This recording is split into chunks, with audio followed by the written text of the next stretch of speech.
गणित कक्षा 10B NCERT की प्रश्नावली 3.4 का प्रश्न क्रमांक है दूसरा कि निम्न समस्याओं में 3.4 प्रश्नावली का प्रश्न क्रमांक दूसरा कि निम्न समस्याओं में रेखिक समीकरणों के युग्म बनाइए और उनके हल यदि उनका अस्तित्व हो तो विलोपन विधि से हल कीजिए।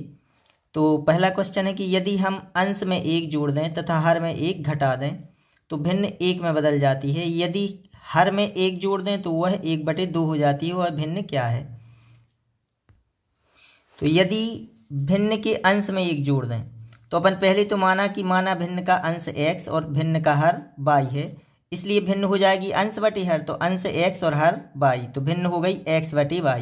पहली शर्त में क्या बोल रहे हैं कि यदि अंश में 1 जोड़ दें और हर में से 1 घटा दें, अंश में भिन्न के अंश में 1 जोड़ दें और हर में से 1 घटा दें तो वह भिन्न 1 हो जाती है। तो 1 बटे अपन ने 1 कर लिया, त्रियक गुणा कर दें तो 1 का इसमें और 1 का इसमें, तो 1 का x धन 1 में तो x धन 1, 1 का y ऋण 1 में तो y ऋण 1। यहाँ पक्षांतर कर दें तो x ऋण y, 1 का इस साइड तो ऋण का 1 और ऋण का 1, ऋण के 2 हो जाएंगे। यह समीकरण 1 बन जाएगा। दूसरी शर्त में बोल रहे हैं कि यदि भिन्न के हर में केवल 1 जोड़ दिया जाए, अंश में कुछ नहीं करना है, बोल रहे हैं कि भिन्न के हर में 1 जोड़ दिया जाए तो अंश ज्यों का त्यों, हर में हमने 1 जोड़ दिया तो वह भिन्न हो जाती है 1/2। तो भिन्न 1/2 हो जाती है। यहाँ त्रियक गुणा कर दें तो 2x, 1 का इसमें होगा तो y धन 1, y का यहाँ पक्षांतर, तो 2x ऋण y बराबर 1। यह बन जाएगा समीकरण 2। अब समीकरण 1 व 2 को मिला दें तो समीकरण 1 व 2 को मिलाने पर यह समीकरण 1, यह समीकरण 2। तो विलोपन विधि में यदि चिन्ह समान है, यहाँ भी ऋण का है, यहाँ भी ऋण का है और गुणांक भी समान है, तो समान चिन्हों पर घटाना है और असमान चिन्हों पर जोड़ना है। तो जब घटाते हैं तब चिन्ह बदल जाती है। यहाँ भी ऋण, समान चिन्हों पर घटाएंगे, गुणांक भी यहाँ समान है तो घटाने पर चिन्ह बदल जाएंगे। यह धन का है तो धन में गोला लगाया अपन ने और ऋण का हो गया, यह बदल गया चिन्ह। यहाँ ऋण का है तो धन का हो जाएगा, धन का है तो ऋण का हो जाएगा।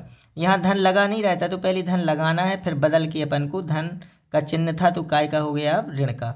तो यहाँ धन का 1x, ऋण की 2x, तो ऋण का 1x बचेगा। यहाँ तो कट जाएंगे। अब ऋण के 1 और ऋण के 2 तो जुड़ के ऋण के 3, दोनों पक्षों में ऋण 1 का गुणा कर दें अपन या ऋण ऋण काट दें तो x बराबर हो जाएगा 3, क्योंकि यहाँ दोनों पक्षों में ऋण 1 का गुणा होता है।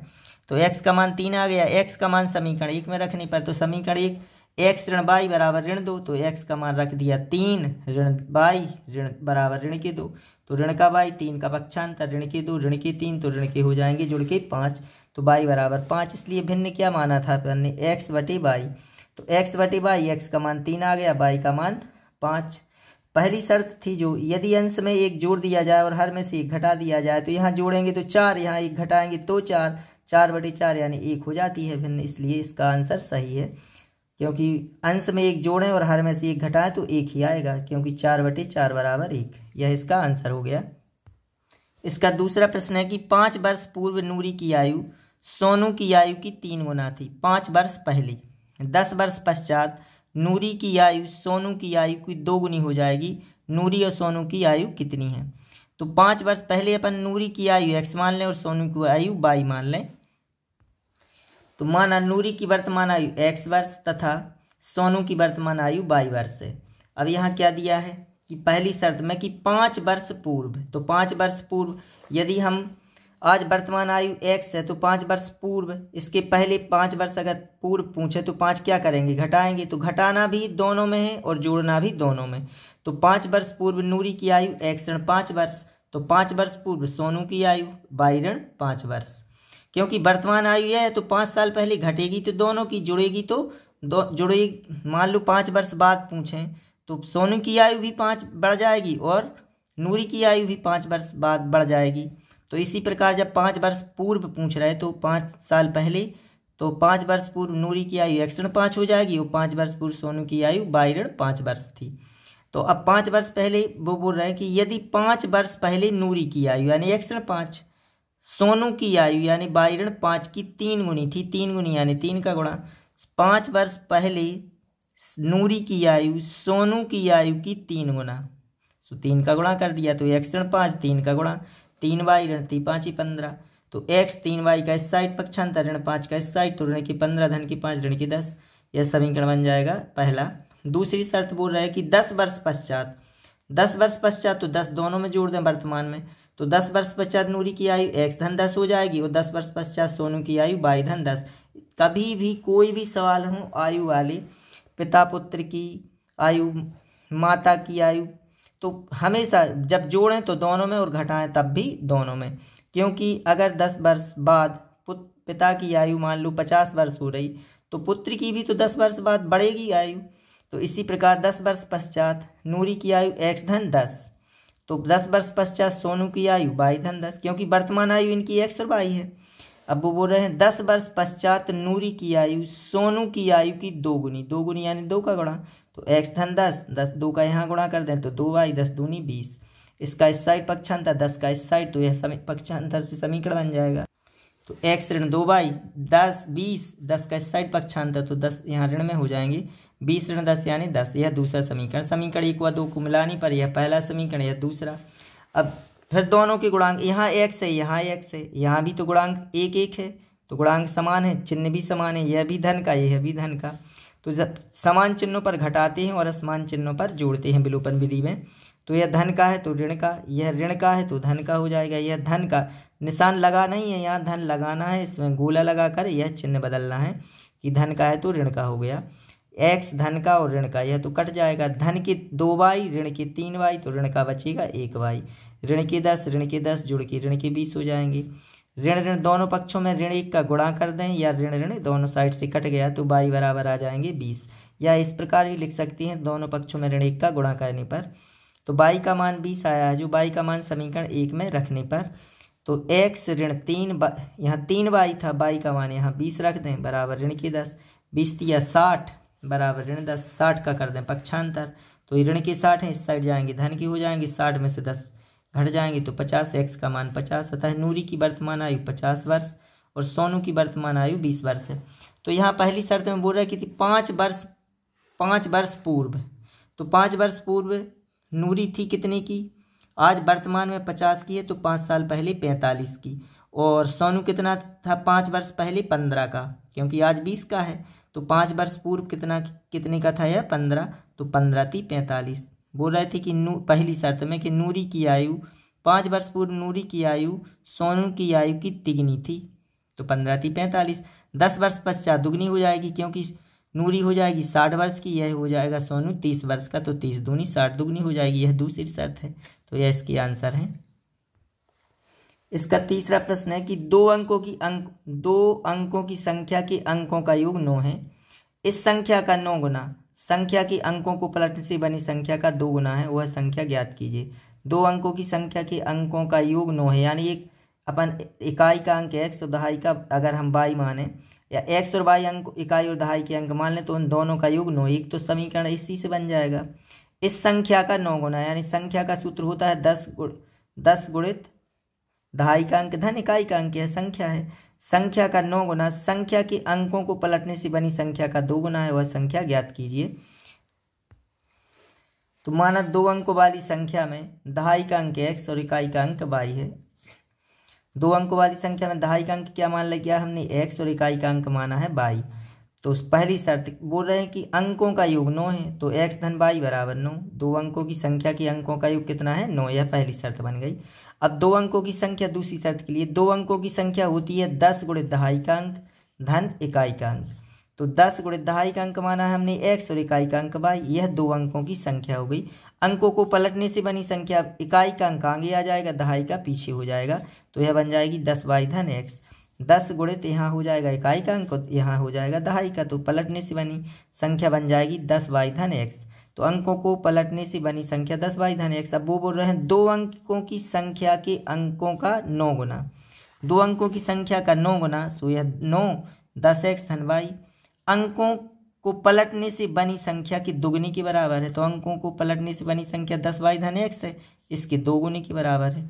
2 अंकों की संख्या का 9 गुना अंकों को पलटने से बनी संख्या के 2 गुने के बराबर है, 2 गुने यानी 2 का गुणा कर दें, तो अब 2 का इसमें 9 का इसमें, तो 9 धाम 90x, यहाँ 9y, 2 का इसमें गुणा करेंगे तो 10 दूनी 20y धन 2x। पक्षांतर कर दें 90x, 2x का इस साइड पक्षांतर कर लें, 9 यहाँ धन की 9y है, 20y का भी इसी साइड पक्षांतर, तो 90 में से 2 घट जाएंगे तो बचेंगे 88x, धन के 9 बाई, ऋण के 20 बाई, तो ऋण के बचेंगे 11 बाई।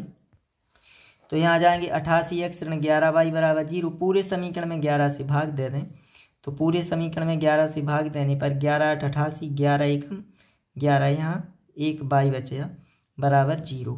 यहाँ 8x ऋण बाई बराबर 0, तो समीकरण 1 और 2 को मिलाने पर पहला समीकरण x धन बाई बराबर 9, दूसरा 8x ऋण बाई बराबर 0। तो यहाँ ऋण का बाई, यहाँ धन का बाई, गुणांक समान है तो यहाँ जोड़ दें तो यह और यह तो कट जाएंगे। x और 8x 9x, 9 और 0 तो 9, x बराबर 9/9 यानी 1, x का मान 1 आ गया। x का मान समीकरण 1 में रखने पर तो 1 समीकरण 1 है x धन बाई बराबर 9, x का मान 1 धन बाई बराबर 9, बाई बराबर 9 ऋण 1 पक्षांतर कर दिया, बाई का मान 8। तो 2 अंकों की बनी संख्या क्या है 10x धन बाई, तो 10x का मान 1 धन बाई का मान 8, 10 एकम 10 और 8 18, यह 2 अंकों की संख्या हो जाएगी 18। अगर हम इसे पलट दें तो कितने बन जाएंगे 81, पलटने पर 81। अब 2 अंकों की संख्या का 9 गुना, इसका 9 गुना कर दें और पलटने पर बनेगी 81 के 2 गुने के बराबर हो जाएगी। अगर 2 का गुणा कर दें 81 में और 18 में 9 का गुणा करें तो दोनों बराबर आएंगे। और अंकों का योग कितना है 9, तो 1 धन 8 बराबर 9, तो यह आंसर हो जाएगा 18।